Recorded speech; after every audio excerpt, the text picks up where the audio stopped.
एक दिन की बात है। गौतम बुद्ध अपने ध्यान में बैठे थे कि वहां पर एक आदमी आया।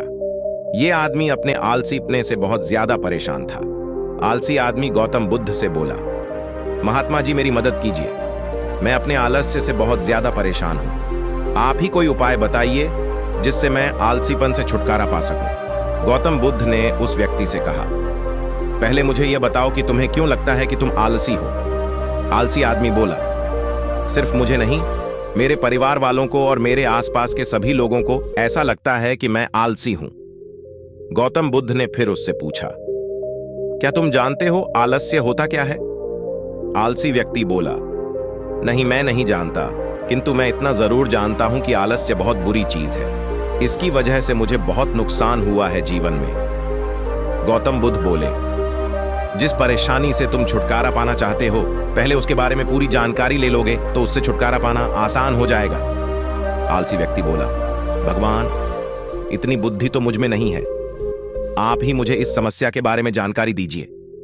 गौतम बुद्ध बोले, आलस्य एक मानसिक अवस्था है, एक विचार है जिसे जाने अनजाने में हम खुद ही जन्म देते हैं। आलस्य दो मूलभूत कारणों की वजह से ही जन्म लेता है, एक है शारीरिक और दूसरा मानसिक।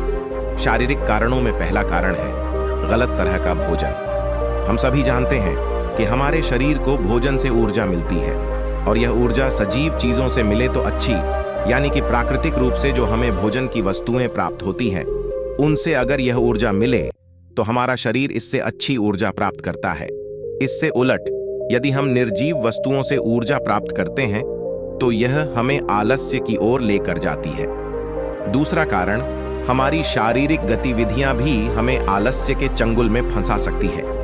गौतम बुद्ध ने आलसी व्यक्ति को अपने शिष्यों की तरफ इशारा करते हुए कहा कि देखो, इनके चलने फिरने बैठने के तरीकों में तुम्हें कुछ अलग नजर आ रहा है। जब आलसी व्यक्ति कुछ समझ नहीं पाया तब गौतम बुद्ध ने उससे कहा, मेरे शिष्य जब भी बैठते हैं तो वे रीढ़ की हड्डी को एकदम सीधा रखते हुए बैठते हैं।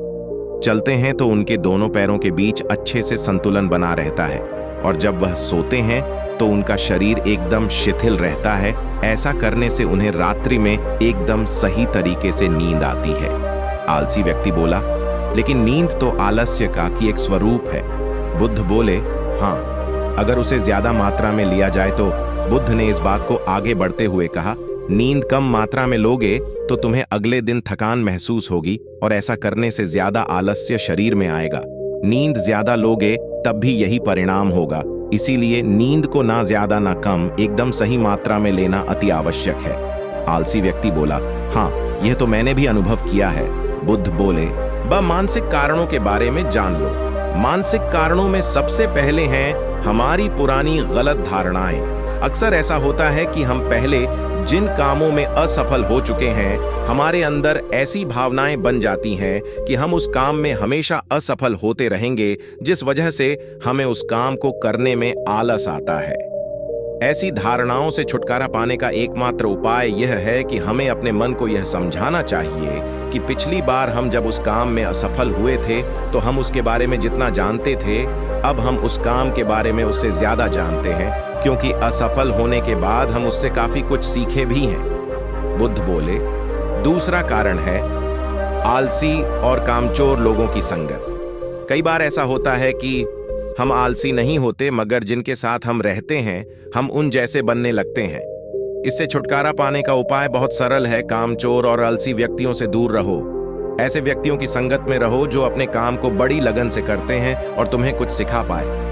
गौतम बुद्ध ने तीसरा कारण बताते हुए कहा, यह कारण आलस्य के लिए सबसे बड़ा कारण है, काम को कल पर टालते रहना। यह कारण इतना शक्तिशाली है कि किसी भी व्यक्ति को बर्बाद कर सकता है। इससे बचने का सबसे आसान उपाय यह है कि जो काम जितनी जल्दी संभव हो उतनी जल्दी कर दिया जाए। गौतम बुद्ध ने आलसी व्यक्ति से एक सवाल पूछा, मान लो तुम किसी रेगिस्तान में फंस गए हो और तुम्हें प्यास लगी है, तो तुम क्या करोगे? आलसी व्यक्ति बोला, मैं जल्दी ही रेगिस्तान के आसपास कोई गांव की तलाश करूंगा, या ऐसी जगह की तलाश करूंगा जहां पर मुझे पानी मिल सके। गौतम बुद्ध बोले, अगर तुम्हें काफी देर ढूंढने पर भी पानी ना मिले तब तुम क्या करोगे? आलसी व्यक्ति बोला, मैं तब भी अपनी तलाश जारी रखूंगा, क्योंकि ऐसी परिस्थिति में मेरे पास कोई और दूसरा विकल्प तो होगा ही नहीं। गौतम बुद्ध बोले, बिल्कुल सही। और यही है मानसिक स्तर पर आलस्य का चौथा कारण, किसी भी निश्चित लक्ष्य का ना होना।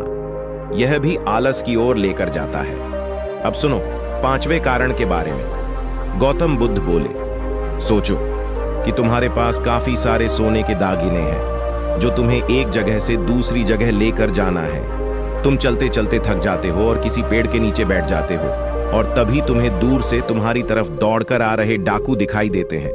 तो क्या तब भी तुम आलस करके वहीं बैठे रहोगे, या ऐसी परिस्थिति में तुम वहां से उठकर दौड़ने लगोगे? आलसी व्यक्ति बोला, जी मुझे वहां से दौड़ना ही पड़ेगा, नहीं तो मेरी जान और सोने के दागिने दोनों खतरे में पड़ जाएंगे। बुद्ध बोले, यानी कि तुम्हारे पास एक ठोस वजह होगी दौड़ने के लिए। यही है आलस्य का पांचवा कारण, किसी भी काम के लिए ठोस वजह का ना होना। आलसी व्यक्ति महात्मा बुद्ध की बातों से संतुष्ट हुआ। वह बोला, महात्मा जी, मैं अब आलस्य के बारे में सब कुछ जान चुका हूं, और अब मैं इन सभी कारणों पर काम करूंगा और अपने आलस्य को दूर भगा दूंगा। दोस्तों, आशा करता हूं गौतम बुद्ध और आलसी व्यक्ति की कहानी आपको अच्छी लगी होगी, और इसे देखने के बाद अब आप कभी भी जीवन में आलस नहीं करेंगे। चलो दोस्तों, मैं आपसे विदा लेता। अगर वीडियो थोड़ी सी भी अच्छी लगी हो तो चैनल को सब्सक्राइब करें।